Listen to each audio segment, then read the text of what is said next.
What's going on, everybody? Welcome to another brand new installment of Renegades Reviews, exclusively here as always on the Casa D18 Studios channel. I, of course, am your host, the Renegade JJ Williams. Happy Wednesday, and today we're going to be discussing Legend, starring Tom Cruise, Sara, Tim Curry, Billy Barty, David Bennett, Alice Playton, Cork Hubbard, Annabelle Lanyon, and Robert Picardo.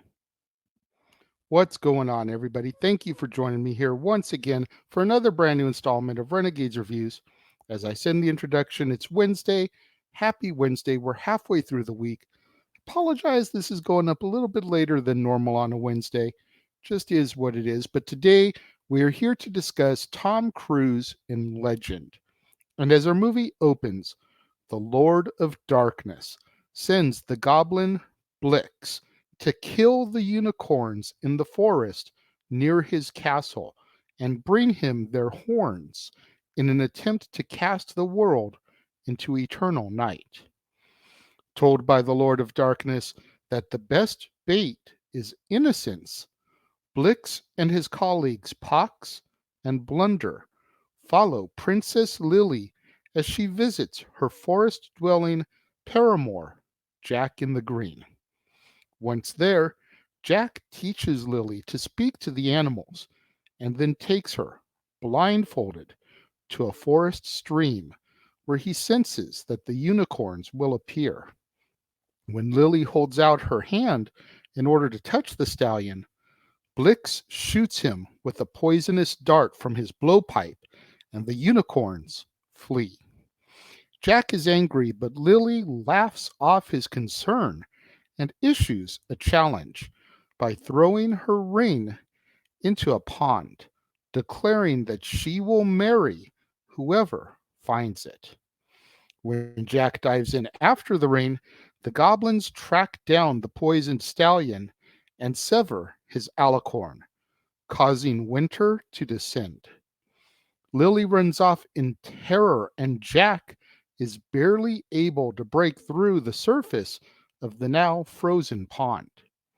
Lily takes refuge in the cottage of a peasant family that is frozen in time. While there, Lily sees the goblins test the alicorn's magical powers, and she overhears how she was the bait in their slaying of the stallion. She follows the goblins to a rendezvous with the Lord of Darkness, who tells them that the world cannot be cast into eternal night as long as the last surviving mayor still lives. Blunder unsuccessfully tries to use the alicorn to overthrow the Lord of Darkness, and as a result is sent to the castle's dungeon. Meanwhile, Jack, who is accompanied by the forest elf Honeythorn Gump, the sprite Una, and the dwarves Brown Tom and Screwball, finds the mayor mourning the lifeless stallion. Jack begs for forgiveness from the mayor, who communicates to him that the alicorn must be recovered and returned to the stallion by a great hero. Deciding that Jack is that hero, the group leaves Brown Tom to guard the unicorns while they retrieve a hidden cache of ancient weapons and armor. In their absence, Lily warns Brown Tom about the goblins coming back in order to kill the mayor. He is then incapacitated by the goblins, who capture both Lily and the mayor. Upon returning, Jack and his group make their way to the Lord of Darkness's castle. On the way, they are attacked by a swamp hag named Meg Mucklebones, but Jack defeats her by flattering her appearance and then decapitating her. At the castle, Jack's group falls into an underground prison cell where they encounter Blunder, who is revealed to be a dwarf gone astray before he is dragged off by an ogre in order to be baked into a pie. Una, who is secretly a fairy, retrieves the keys in order to free the others. The Lord of Darkness then realizes that even he is touched by Lily's innocence, and he releases her to wander about the castle. He leaves lavish gifts for her, including an enchanted dancing dress that hypnotizes her. Revealing herself, he asks her to marry him, and at first she resists, but then she agrees on the condition that she will be able to be the one to kill the mayor in the upcoming ritual. After overhearing the conversation, Jack and Gump learn that the Lord of Darkness can be destroyed by daylight. After saving Blunder, the group takes the ogre's giant metal platters and uses them as makeshift mirrors in order to reflect the sunlight into the chamber where the mayor is to be sacrificed.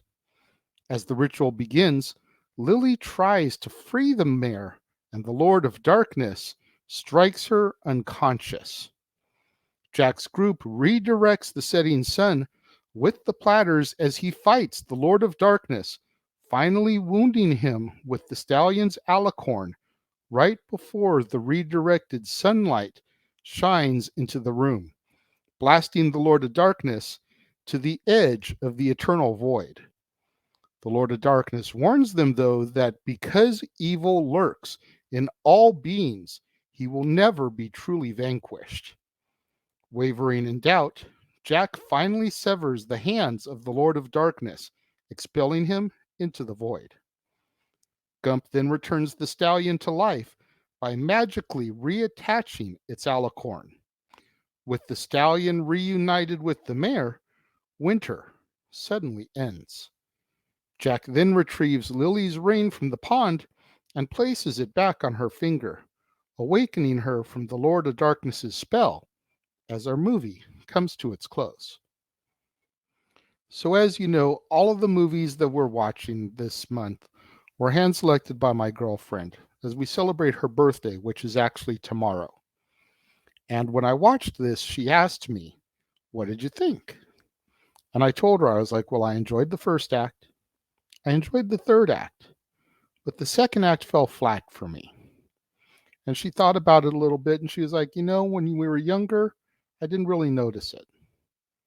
But now I do. And you're right.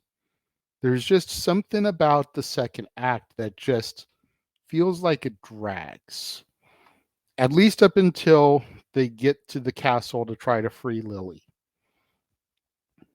The whole middle part there, once she gets kidnapped, is just kind of meh.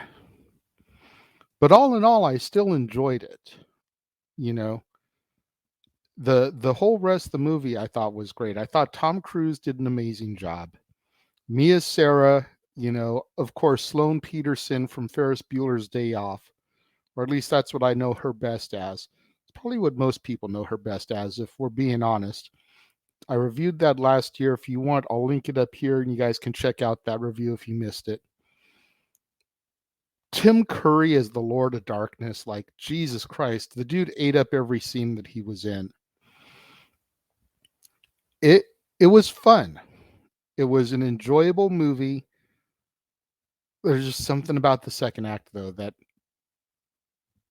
drug. That's my only real complaint about this film. Everything else about it was really good. So much so that when it comes to my rating for this, I think I'm going to give Legend 3.5 out of 5 stars. If that second act was better, it would probably be a 4-star movie. But I feel like 3.5 is fitting, with that being the only problem for me when it comes to this film. But what do you guys think of Legend? Let me know. If you're watching the premiere, leave your thoughts and comments over here. If you're watching on demand later in the day, leave your thoughts and comments down here. Let's have that conversation, that discussion, that debate, that interaction that I'm always asking you guys for in the comments here below. And make sure you guys tune in tomorrow, right here to the Casa D18 Studios channel, as we once again open up the vaults for another week of Throwback Thursday. J. Hebert Studios, the Simple Man brand, Jeff Meacham Network, the Casa D18 Studios, and the NoDQ.com YouTube channels come together each and every Thursday to bring you some retro content. Open Mic Night, the ATW View, the Indie Force Podcast, the No DQ Review, Talk Wrestling, and so much more every week in Throwback Thursday.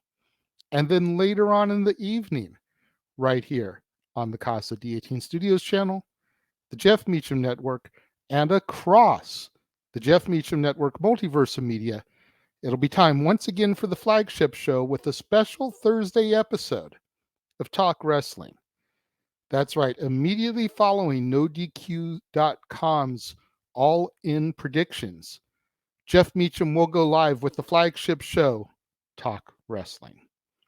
And then on Friday, right here on the Casa D18 Studios channel, will be another brand new installment of Renegades Reviews, and we'll be back to discuss The Dark Crystal, starring Stephen Garlick, Lisa Maxwell, Billy Whitelaw, Percy Edwards, Barry Denon, Jerry Nelson, Steve Whitmire, and Brian Mule.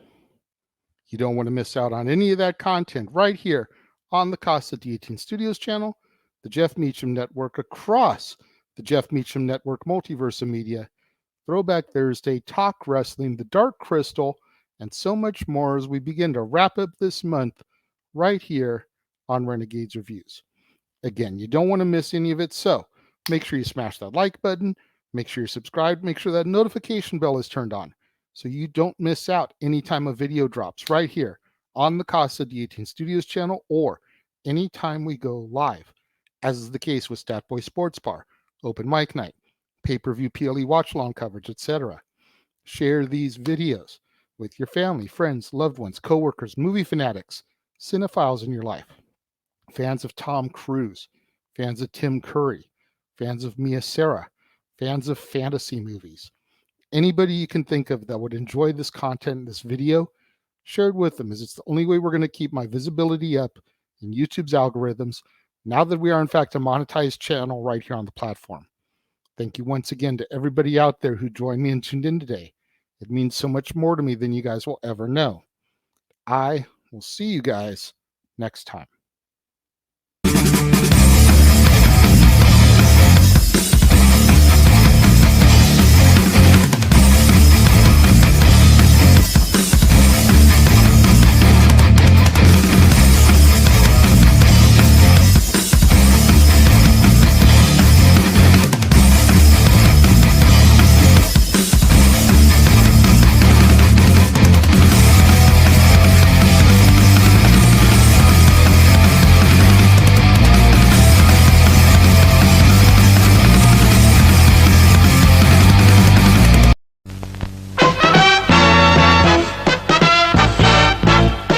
And now, preview time. So let's take a look at what's coming your way.